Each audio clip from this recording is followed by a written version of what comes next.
Welcome to the NCIA's Voice of Cannabis. Join hosts Aaron Smith and Jimmy Young as they dive into the pulse of the cannabis industry, featuring weekly guests who break down big topics like standardization, evolving regulations, and exclusive member spotlights. Get informed, get inspired. And now, here are your hosts, Aaron and Jimmy. Hi, everyone. Welcome to another episode of The Voice of Cannabis, the NCIA's weekly podcast, where we get a chance to talk to people in the industry about the industry.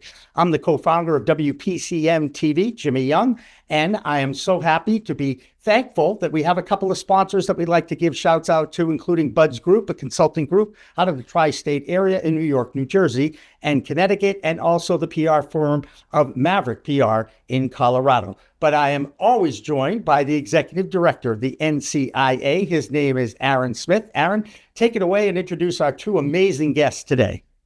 Great to be here as always. Thank you, Jimmy. And one of the most important things I think that this podcast brings to listeners is an opportunity to hear from the leaders within NCIA. NCIA is a membership organization. It's not about me. It's about all of those fantastic companies and people that are helping to drive the industry forward. And one of those is Vlasic Labs. And I am joined with Vlasic's CEO and co-founder, Willy Vlasic, as well as our own board chair, Adam Rosenberg, partner at Vlasic. I just got back from joining these two at the Vlasic Classic charity golf tournament, which we're going to get into. But first, I guess I'll hand it to you, Willy, just to kind of introduce yourself, the company. Is it the Pickle Company? I hear that all the time. I'm sure you do endlessly. Take it away, Willy. Thank you. Thank you for the intro, Aaron. Yeah, so I'm Willy Vlasic, CEO, co-founder of Vlasic Labs and Vlasic Flower. My family did start the Vlasic Pickle Company, different company, same family. So my great-grandpa started that. He was a poor immigrant from Croatia, started it in the 1920s and turned it into a small Midwestern company. And then my grandfather, really took it global. And although we sold the pickle company about 50 years ago now, the name stays on the jar, and 90 million Americans eat Vlasic pickles and know the name. So, my brother and father and I are honored to keep the name going in a new industry. And like to say, we went from flipping pickle bags to nickel bags. And although it's not pickles, they're green and you can grow them, you can process them. And we're just excited to keep the family name going and that tradition of quality. Cool. And they named a game after you, which I think is great. It's not Vlasic, it's pickleball, right? I mean, come on. Exactly. Yeah. And so funny enough, Vlasic Labs, we started our golf tournament, our charity golf tournament that we were at last week with Aaron, supporting the Last Prisoner Project and Freedom Grow, the Vlasic Classic a few years ago. And shortly thereafter, launching our tournament, the Vlasic Pickle Company launched a pickleball tournament called the Vlasic Classic. Although we did it first, they're in a completely different industry, and, professional pickleball tournament compared to an amateur golf tournament that supports cannabis prisoners, very different, but just funny that they also use the Vlasic Classic. That's great. Adam, tell us a little bit about yourself. And I know a little bit, but tell our audience a little bit about your background. Sure. So I've been in cannabis my entire adult life. It was inspired by recognizing cannabis's potential as a therapeutic, including as an alternative to some conventional prescription drugs like opiates. And so I've tried to help foster a productive and healthy cannabis industry, starting back when I was a student at the University of Michigan. I founded Green Wolverine as the first student organization in the country focused on professional development around cannabis to help build the industry through an influx of young, high potential talent. And I've had the privilege of working across both the marijuana and hemp supply chains and experiencing the plant from various perspectives around the world. And I also have the privilege of getting to partner with the Vlasic family. And our core mission is in making these incredibly therapeutic compounds more affordable and accessible to the masses. And we do so under the highest quality control standards befitting a name like Vlasic, which is currently purchased by over 90 million Americans a year. That's very cool. And we've got a couple of legacies. I want to know about the golf tournament, guys, before we get into really the issues. First of all, it's an amateur tournament. Where was it played and who won? Not that it matters. The last person. Yeah, so we have three of them now. We have one in Michigan, Missouri, and Vegas. Last week was our Michigan tournament, our first of the year. Vape and Ape won, who's a vape company in Michigan that's sponsored. It's all dispensaries, cultivators, and processors that sponsor the tournament. And although it's not a professional outing, we do have some very good golfers that come out, as well as some very experienced joint rollers that are more focused on the cannabis side of the tournament. But Vape and Ape won. They got the grand trophy, the cash. We gave away a rosin press. One of our sponsors, Access Rosin, donated a $8,000 rosin press to the winning team. And it's a weekend of charity, networking, and fun. And while we're all making great money and have great lives, being able to be in this amazing industry, we feel it's our absolute duty to be donating to causes like LPP and Freedom Grow, because while people are serving 10, 20-year sentences for smoking a joint, we're all getting to enjoy this amazing industry. And I think it's the least that we can do to support. Yeah. And just for the record, Aaron, before I throw it back to you, cannabis is not a performance enhancing plant on the golf course. You agree or not agree? Because I know a lot of people who use what is called swing oil, and it would be that alcohol. But with cannabis, it plays with your mind, which is it's like 90% of the game of golf, isn't it? So I think cannabis can help your golf game if you're playing very poorly. There you go. Typically, it just makes me change the way I'm playing. So if I'm golfing extremely well, I'm not going to light a hash bowl. But if I have 3 bad shots in a row, I need a joint to mix things up. As far as alcohol goes, I think of it like a parabola. The alcohol makes you better up until about 3.5 drinks, and then your game just drops off. Right. So just to, you gotta, anything in moderation, and it can help. It can also blow your game up. There you go. Yeah, right. Well, and of course, the big winner would be the Last Prisoner Project and that whole group. And just for the record, in 2019, in October, a gentleman by the name of Steve D'Angelo announced the Last Prisoner Project on a live podcast that I was the host of back in the day. Now, that was only 6 years ago, but it feels like it was at least 10 years ago, if not more. Go ahead, Aaron. I'm sorry. No, I just want to commend you guys for giving back to, everything you said really, really resonates with me, is that there are still people behind bars for this, as there are others that are out there, making money. And so it's really important for the industry to come together to try to change these laws to make sure that nobody is ever again put behind bars for using a plant substance so much safer than alcohol and other legal products.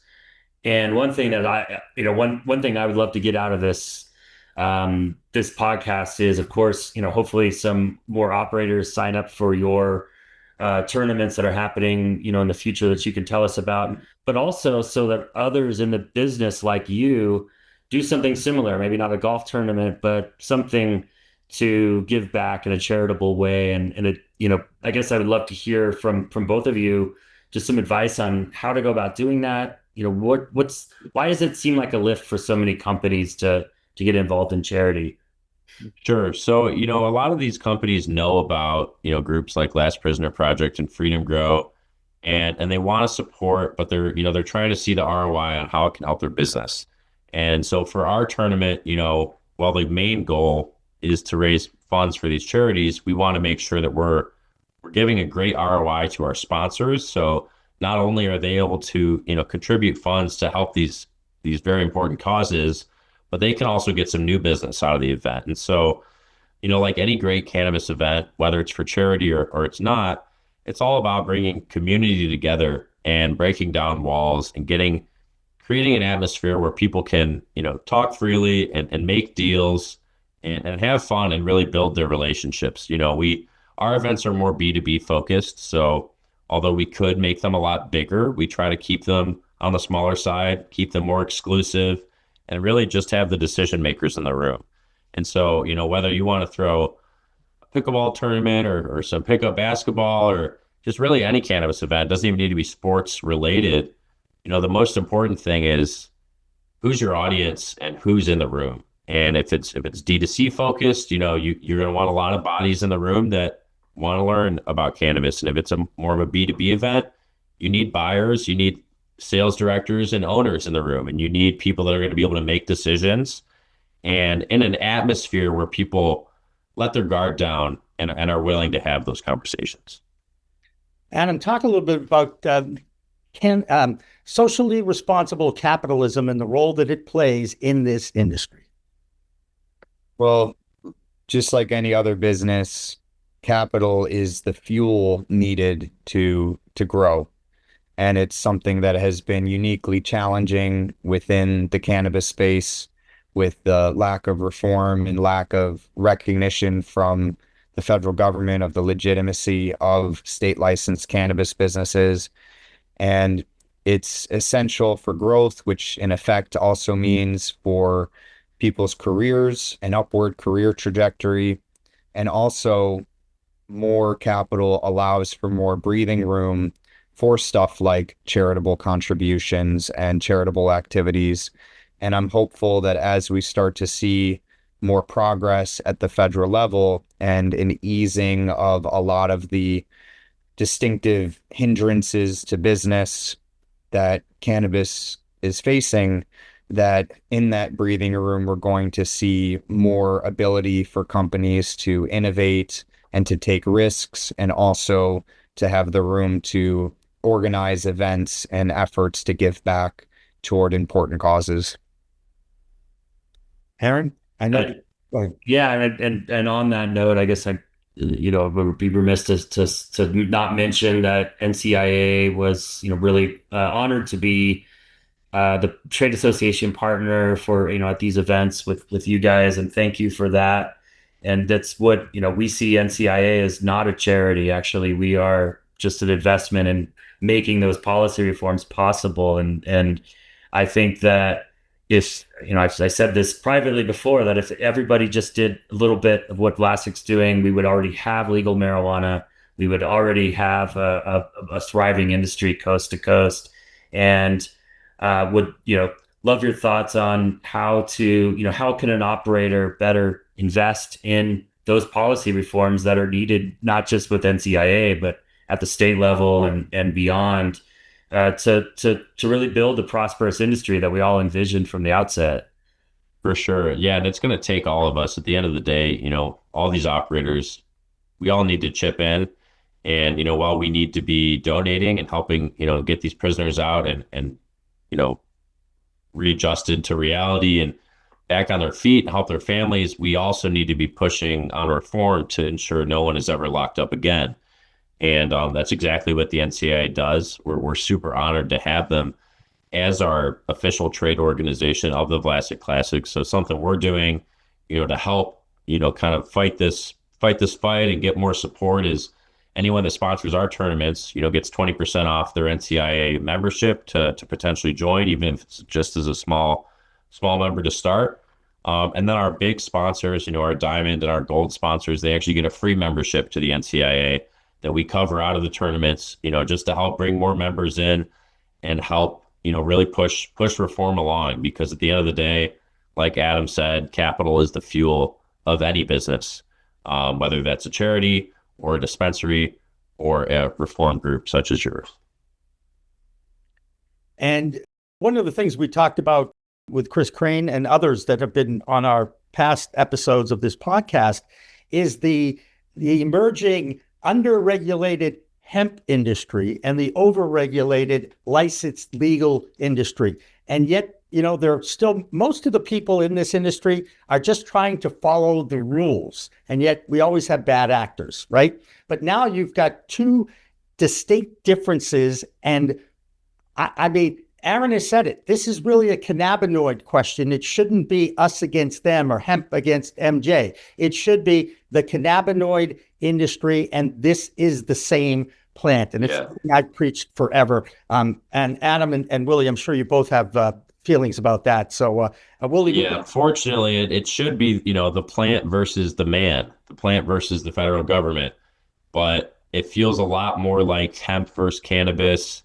You've got all these cannabis companies that have invested so much into their metric licenses and being compliant in their states. And now you have these psychoactive hemp products that are, legal through the loophole in the Farm Bill, and almost even more money, behind the hemp space lobbying against cannabis. And we all really need to come together at the end of the day. We're all fighting for the same plant. We're stepping on each other's toes, and it's slowing down reform. And then you have all the activists, which God bless them, but they're in the middle just screaming. And, to move things along, we need to come together. We need to put a business plan together that's unified versus you should do it our way, you should do it our way. And multiple groups lobbying with lots of dollars against each other is just going to slow down reform. And as far as the difference goes between the industries, I mean, we have THC cannabis state legal products in Missouri and Vegas. And then we have our hemp company out of Michigan, which distributes to 46 states.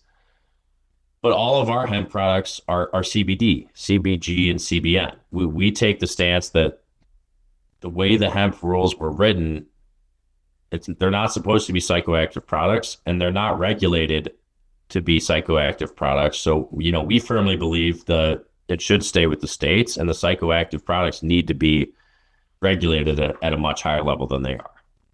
Adam, I'm sure you have a few thoughts on this too. Yeah, I've had the privilege of getting to now connect with many of the groups on both sides of the issue. And I can share that there's a lot of good actors on both sides that are all looking for the same thing, which is clear regulations that protect consumer safety and provide a fair business environment. And a lot of what we are experiencing now from the federal standpoint is that these state licensed marijuana businesses are dealing with excessive barriers to doing business, while there's a need for some clarity on regulations around these lower dose products that are being sold in certain markets. So at the end of the day, what's important is that people are able to access this product safely, that there are clear, consistent standards, and that businesses are able to operate in a way that is fair and compliant. Because at the end of the day, whether it comes from hemp or comes from marijuana, when produced safely, these products have unbelievable, sometimes miraculous therapeutic value. And it's not just when it's used in its extracted form for cancer or epilepsy or chronic pain, but also even access to stuff like pre-rolls and concentrates can be life or death if someone's choosing between that and bottles of whiskey or handfuls of pills. So we need to just work together toward a clear regulatory framework in which these products can be safe and accurately labeled in whatever form they're produced in.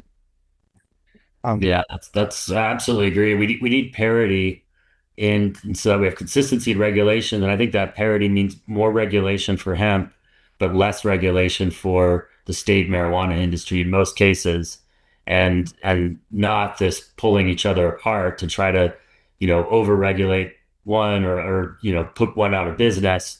When this is a cannabinoid industry, and I really appreciate that you see that big picture, and that this is for especially for consumers in states that don't have a marijuana program, because it's a deep red state, or for whatever, they don't have a ballot initiative process, is probably why that these are the cannabinoid products that they have available to them, and without the hemp THC products, they would only have alcohol or other dangerous drugs at their disposal. So this is it's a tenuous issue for the cannabis industry, but one that I'm grateful to be navigating with you guys as leaders here at NCIA. And I guess we can well, before handing it off to Jimmy, I mean, if there's any big news for Vlasic that you'd like to share. We see that your You've expanded to Nevada and Missouri, which is, amazing. If there's, any big news, anything on the horizon that we should know? Yeah. Yeah. We, just to get you caught up, we opened our cultivation facility in Vegas about 18 months ago. The Vlasic flower out there has been doing great, very well received. It says Viva Las Vlasic in the Vegas sign right on top of the jar. You can't miss it. And then we're actually dropping our flower in stores in Missouri this week, starting at about 25 stores across the state, all cultivated by Show Me Organics out of Kansas City, and some incredible flowers. So if you're in Missouri, stay on the lookout for our purple jars. They'll catch your eye. You can't miss them. And then, the golf tournaments are just expanding. We're really excited to have our third annual Missouri tournament in the Ozarks in August.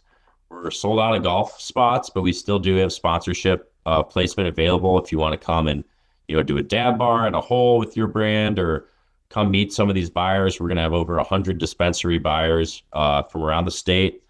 And we also have our first Vegas tournament coming November 8th at Paiute Resort with Nuwu. So this will be our first Vlasic Classic in partnership with a dispensary. So Nuwu is our retail partner for it. They're going to be doing all of the compliant cannabis intake and making sure that all of our brands can get their products to the course compliantly and represented and sampled out at the event. So if you want to learn more about it, we've got information on our website, just VlasicLabs.com, or Google the Vlasic Classic and we'll pop up. Before we wrap this up, I've got to ask, Willy, have you seen the commercial that has Matt Damon and David Beckham in it talking about pickles? Have you seen it? I think I may have, yeah.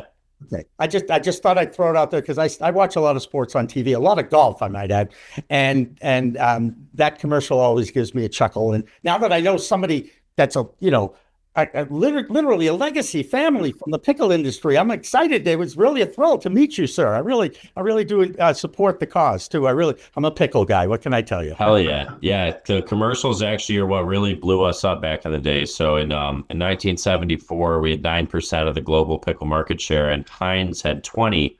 And they were number one, we were number two. And we launched the Vlasic Stork with the funny TV ads, starting with a Super Bowl ad. And then we did a Thanksgiving ad with the Stork and the Pillsbury Doughboy and Aunt Jemima and, all the funny characters of the food industry. And by 78, once we started doing those commercials, the funny ads with the voice of Groucho Marx, we went from 9 to 20% of the global market share, and Heinz went from 20 down to 10. And that's when we sold. But just a funny story about the Stork, in case you didn't know, why it's a stork. Pregnant women crave pickles, and storks deliver babies. Oh. So, I was just trying to have that subliminal messaging, along with a little comedy, and it took us a long way. By the way, I got it in 1978. Okay, I just want you to know. A lot of people don't know. A lot of people are like, oh, that makes so much sense. They're like, why is stork? I'm like, well, my mom was probably eating your pickles, pregnant with me in 1978. Perfect. But I was a junior. You turned out great. Yeah. I like the fact that there's more seniors. Seniors are now the fastest growing consumer group in the cannabis industry. Did you guys know that? There's a recent survey that's in our news this week. Probably because my dad's smoking so many freaking joints. Well, I don't know how old your dad is, but I'm guessing that at 67, I'm in the same. I remember a lot of the same things he does. Let's just leave it at that. Fair enough? Yep. All right. Hey, that's going to do it for this week's episode of The Voice of Cannabis, presented by, it's the NCIA's Voice of Cannabis, presented by Buds Group, a consulting group out of the tri-state area, New York, New Jersey, and Connecticut, and also special thanks to the Maverick PR Group out of Colorado. So for Aaron Smith and for Willy Vlasic and for Adam Rosenberg, I'm Jimmy Young. Remember to like, share, and subscribe. And again, thanks for watching and listening to the NCIA's Voice of Cannabis.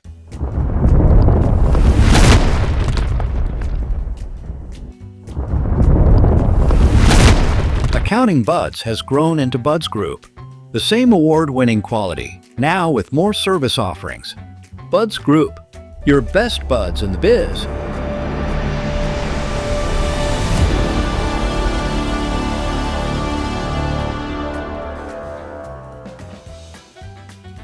Looking for PR that over-delivers on expectations? At Maverick Public Relations, they pair big agency experience with personalized attention. From launching award-winning brands to securing top-tier media hits, their data-driven communications team helps visionary leaders and entrepreneurs rise above the media noise. Maverick PR is responsive, collaborative, and relentless about results and ROI. Visit themaverickpr.com and make headlines together.